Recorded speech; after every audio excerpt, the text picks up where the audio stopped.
Olá, sejam bem-vindos ao Câmara Rio Entrevista. Nossa conversa de hoje é com um crítico musical, pesquisador da MPB e jornalista Rodrigo Faur. Recentemente, ele lançou o livro História da Música Popular Brasileira Sem Preconceitos. São 2 volumes sobre o panorama da música popular no final do século XV, quando os portugueses chegaram ao Brasil, até 2022. Rodrigo, desde já eu agradeço a sua participação aqui no programa e a gente produziu uma pequena reportagem sobre você. Vamos ver? Carioca Rodrigo Faur é jornalista formado pela PUC. Desde a infância se dedica à pesquisa musical e coleciona discos e publicações com ênfase na música popular brasileira. Dono de um vasto arquivo pessoal, Rodrigo possui cerca de 80 mil músicas catalogadas e um volumoso clipping de reportagens publicadas desde a época da sua adolescência. Além de jornalista, crítico e pesquisador musical, ele é escritor, radialista, professor, apresentador de TV, diretor e roteirista de shows e produtor musical. Rodrigo Faur é respeitado por artistas, intelectuais e pela imprensa, que destacam a colaboração dele para a cultura brasileira. O livro História da Música Popular Brasileira Sem Preconceitos é dividido em 2 volumes. No primeiro é abordado o estilo musical entre 1500 até a década de 1970. No segundo volume é a vez dos ritmos do fim dos anos 70 até 2022. Rodrigo conta as transformações sofridas pela indústria ao longo dos anos e narra ainda os processos de massificação dos meios de produção. Rodrigo, muito bem-vindo. Depois da gente ter assistido a esse VT, vimos que você é um crítico musical de peso, né? Além de pesquisador e jornalista. A ideia de fazer esse livro surgiu de uma forma natural? Conta pra gente. Olha, eu comecei a dar um curso na PUC aqui do Rio, de extensão, sobre a história da música brasileira. E aí eu vi que não havia um livro assim, com enfoque mais contemporâneo sobre essa história. Porque os pesquisadores do passado eram maravilhosos, mas eles tinham ainda alguns ranços, como, por exemplo, vamos dizer, o pop e gêneros assim não eram considerados tão brasileiros, de tanto peso, vamos dizer. A música brega, então, nem pensar, né? Então, existia uma música bem popular brasileira, digamos assim, que assim, ficava em segundo plano ou nem aparecia nesse livro. Entende? Então, eu resolvi fazer um enfoque mais contemporâneo. Eu primeiro comecei a fazer umas apostilas para os alunos, falei, não, na apostila não dá, né, gente? Então, eu comecei e falei, não, eu vou fazer, eu vou encarar. Só que foi uma coisa louquíssima, né? Porque você querer fazer um livro sobre todos os gêneros musicais, todas as épocas, todos os artistas, é uma maluquice, né? Assim, mas é que eu sou uma pessoa muito obsessiva com o trabalho e muito organizada e muito persistente, porque é muito difícil fazer em relativamente pouco tempo, né? Porque os 2 volumes foram feitos em 7 anos, somando tudo, pesquisa e texto, revisão, encarte. Só os encartes são 64 páginas cada um de fotos coloridas, então é quase um livro dentro do livro, né? Então, de cada livro. Então, foi uma loucura fazer, mas eu estou feliz. Acho que é um livro que as pessoas vão descobrir aos poucos, sabe? Porque como ele não tem escândalo, é um livro realmente informativo, a mídia que a gente consegue não é tanta, né? Então, mas ele já está na 4ª edição, o primeiro volume, que saiu há um ano e meio, e o segundo, que saiu há 6 meses, já está na 2ª. Então, é sinal que o boca a boca está indo bem. Agora, esses 2 livros, eles abrangem a história de 1500 até praticamente os dias atuais. Você identifica alguma semelhança da música popular brasileira lá atrás para hoje em dia? Na verdade, de 1500 até 1870, vamos dizer, é mais uma introdução, é tipo um capítulo e meio.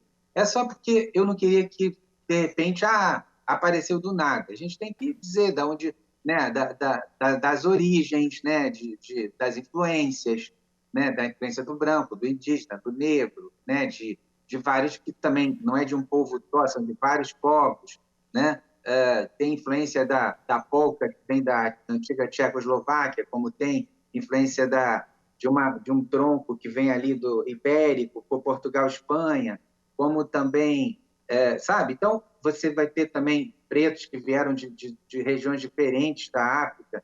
Então, tudo isso é interessante para as pessoas saberem que a coisa não caiu do céu. A história da música brasileira começa a ganhar as primeiras feições na segunda metade, aliás, no último quarto do século XIX, quando aparece Ernesto Nazaré, Joaquim Calado, Chiquinha Gonzaga,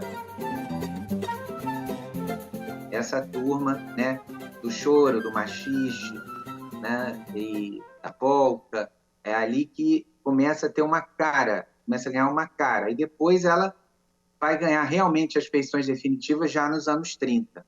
E ali começa uma geração genial assim, de compositores, cantores, arranjadores, intérpretes, maravilhosos.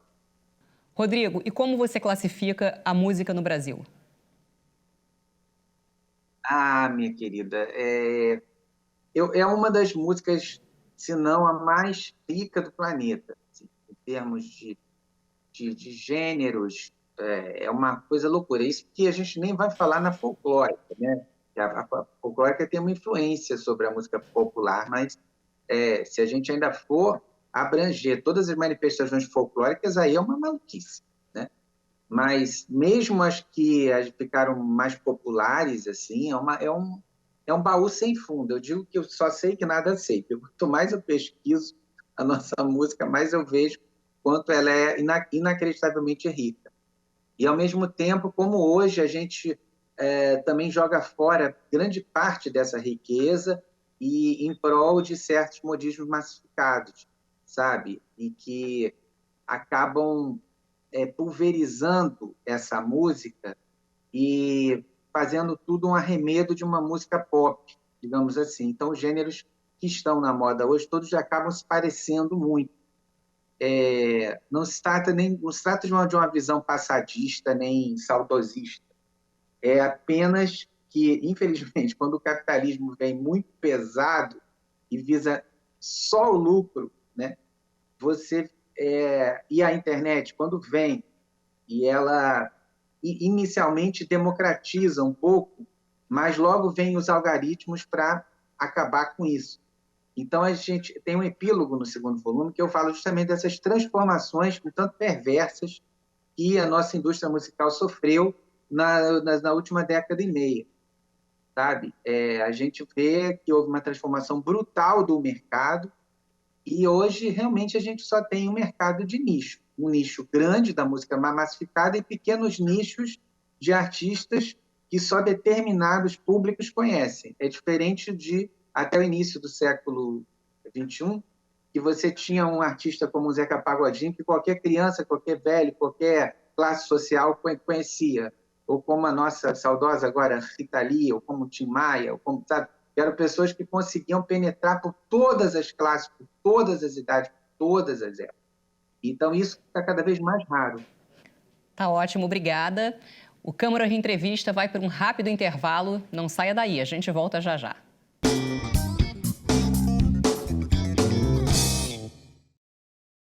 O Câmara de Entrevista está de volta. Quem nos atende hoje é o jornalista Rodrigo Faur, que recentemente lançou o livro História da Música Popular Brasileira, Sem Preconceitos. Rodrigo, você estava falando no bloco anterior sobre os ritmos, né, da música popular brasileira. Agora, no livro, você destaca muito o frevo, né, o carnaval da Bahia, o olodum. Eu queria que você me falasse um pouco sobre esses ritmos. Eu faço também, toda uma história do carnaval brasileiro em termos de música, né?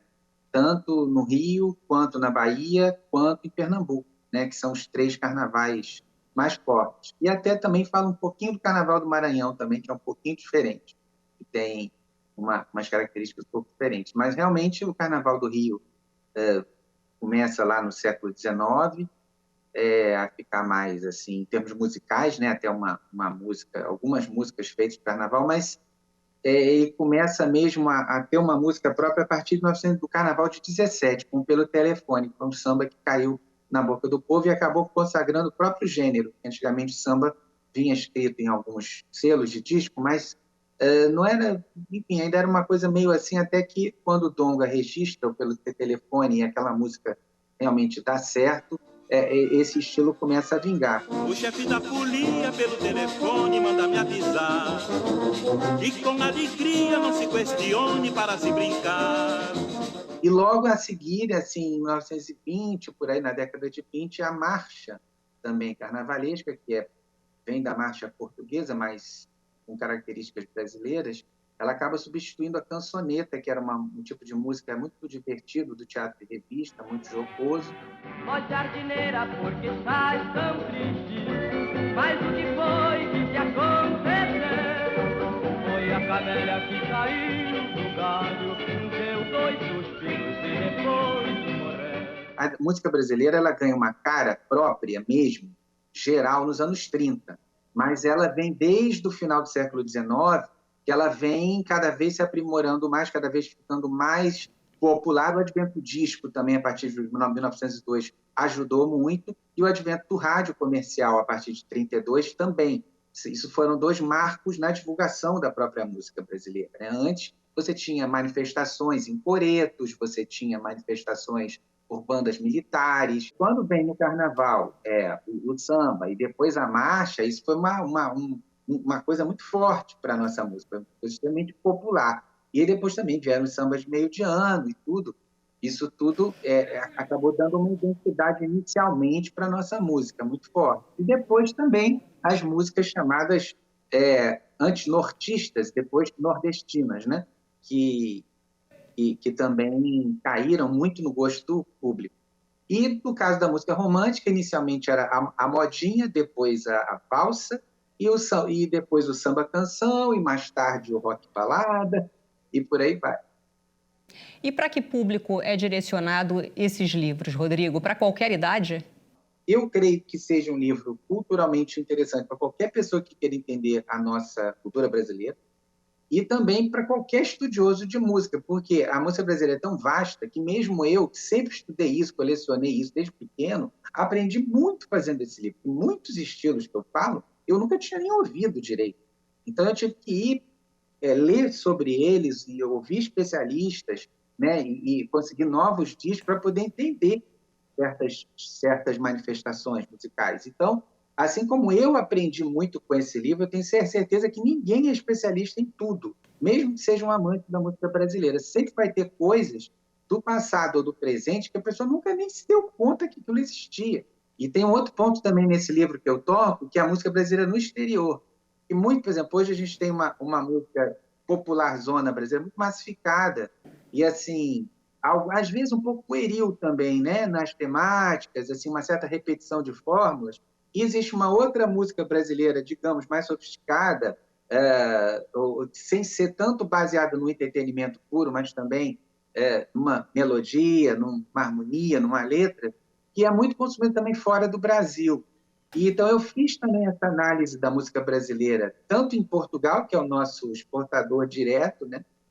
Que a gente exporta diretamente para eles, muita coisa por causa da língua, como também para países da Europa, Estados Unidos, Japão, né?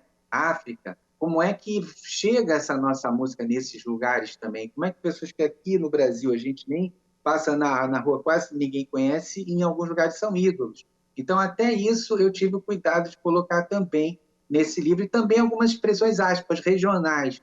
Por exemplo, a música do Rio Grande do Sul e a música do Maranhão são músicas que o resto do país não conhece. Foram os únicos estados que não exportaram muito a sua música para as outras regiões. Alguns artistas de lá vieram para o Rio ou para São Paulo e fizeram a sua vida, como Alcione veio do Maranhão, a Rita Ribeiro, o Zé Cabaleiro, como veio Elis Regina, Adriana Calcanhoto, Lupicínio do Sul, e conseguiram se estabelecer, e algumas pessoas do rock também, do Sul, e conseguiram se estabelecer no eixo Rio-São Paulo, e daqui foram para o resto do Brasil. Mas muita gente não saiu dessas regiões.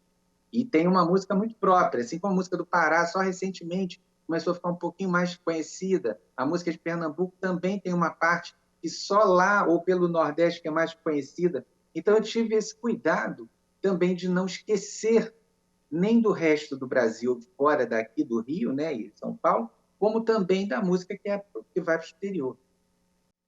Agora, você costuma dizer que casou com a música. O que ela representa para você, Rodrigo?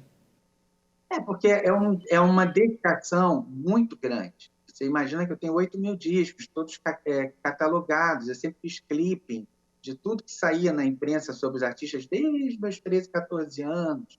Né? Trabalhei em jornal, trabalhei em rádio, televisão, agora no meu canal do YouTube, Rodrigo Faur Oficial, nas minhas redes sociais, estou sempre colocando coisas, curiosidades sobre música, já dirigi show, já fiz pesquisa para peças musicais, é tanta coisa. Para as gravadoras, eu trabalhei em todas as principais, fazendo caixas, reedições, coletâneas. Então, é uma vida realmente dedicada à música, né? O Calbi dizia isso, né? Casei com a música. E eu falo também que eu realmente casei com a música. Tá ótimo, Rodrigo. Muito obrigada pela sua participação aqui. Eu que te agradeço. Um beijo para vocês. E o Câmara Rio Entrevista dessa semana fica por aqui. Você pode rever esse conteúdo pelo canal da Rio TV Câmara no YouTube, além de acompanhar as novidades da Câmara Municipal no nosso site câmara.rio e também nas nossas redes sociais pelo @Câmara Rio. Muito obrigada pela companhia. Até o próximo programa. Tchau, tchau.